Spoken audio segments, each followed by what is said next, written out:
of the Gospel according to St. Mark. Remember, we cannot live by bread alone, but we live by every word that comes from the mouth of God.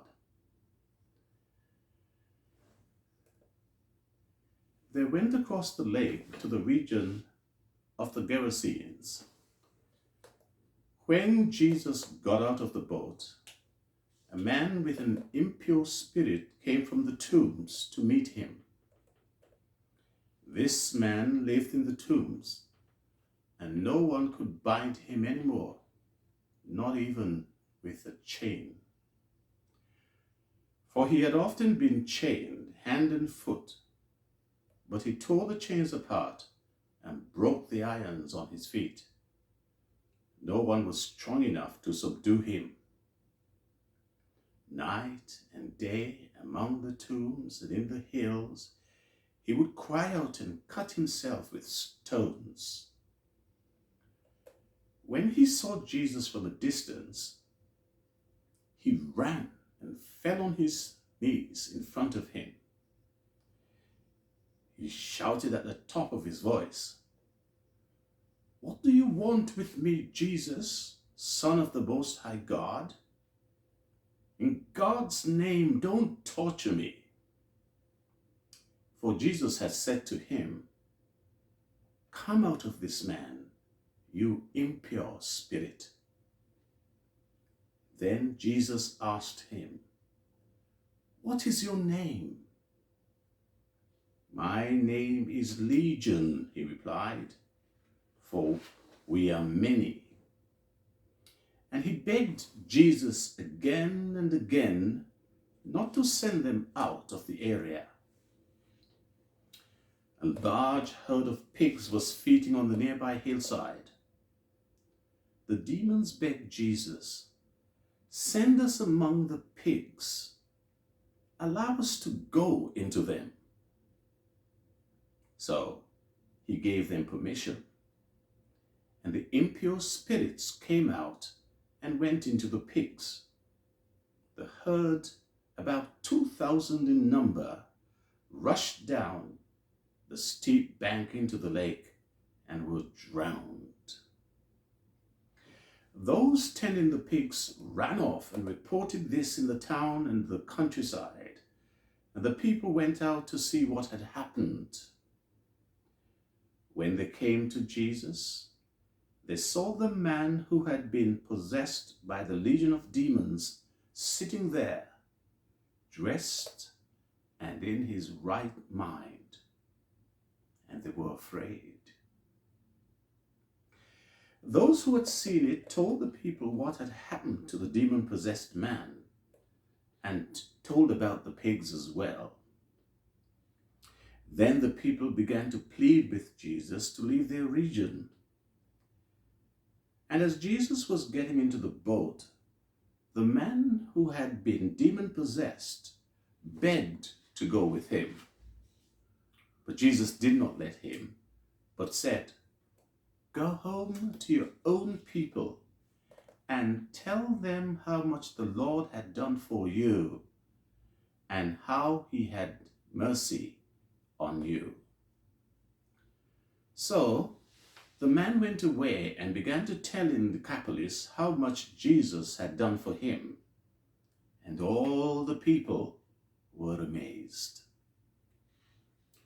When Jesus had again crossed over by boat to the other side of the lake, a large crowd gathered around him while he was by the lake. Then one of the synagogue leaders named Jairus came, and when he saw Jesus, he fell at his feet. He pleaded earnestly with him. "My little daughter is dying," he said. "Please come and put your hand on her so that she will be healed and live." So Jesus went with him. A large crowd followed and pressed around him. And a woman was there who had been subject to bleeding for 12 years.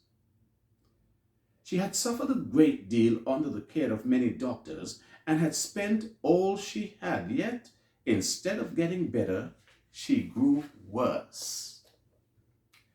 When she heard about Jesus, she came up behind him in the crowd and touched his cloak, because she thought, if I just touch his clothes, I will be healed.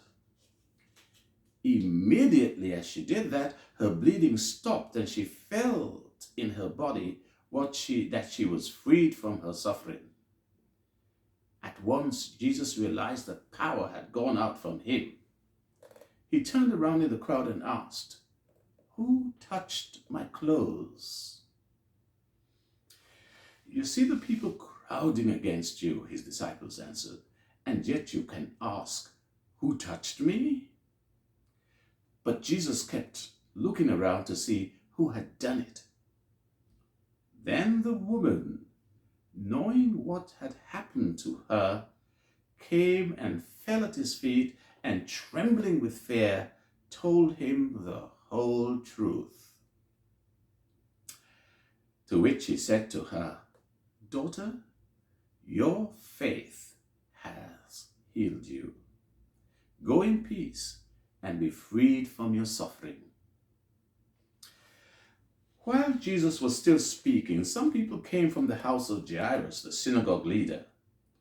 "Your daughter is dead," they said. "Why bother the teacher anymore?"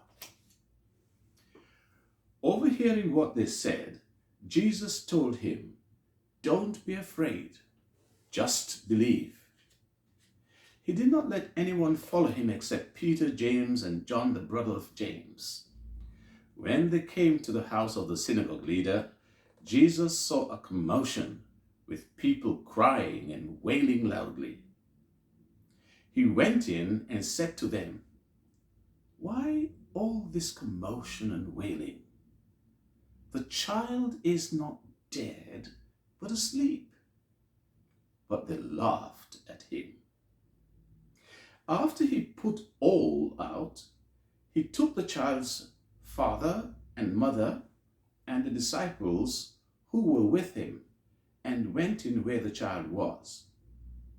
He took her by the hand and said to her, "Talitha cum," which means, "Little girl, I say to you, get up."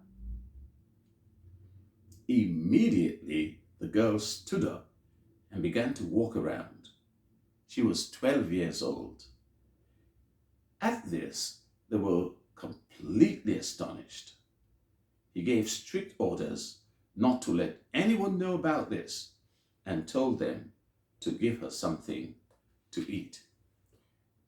Here endeth the reading of the Gospel according to St. Mark, chapter 5. The Gospel is just not for sinners. It's for everyone, especially people who are Christians. It's the good news. The good news was not given to you when you believed, but it's given to you after you believed as well. I would like you to share this with Christians, with friends, with family members, so that this word can be in the hearts of many. I thank you. Until next time, goodbye.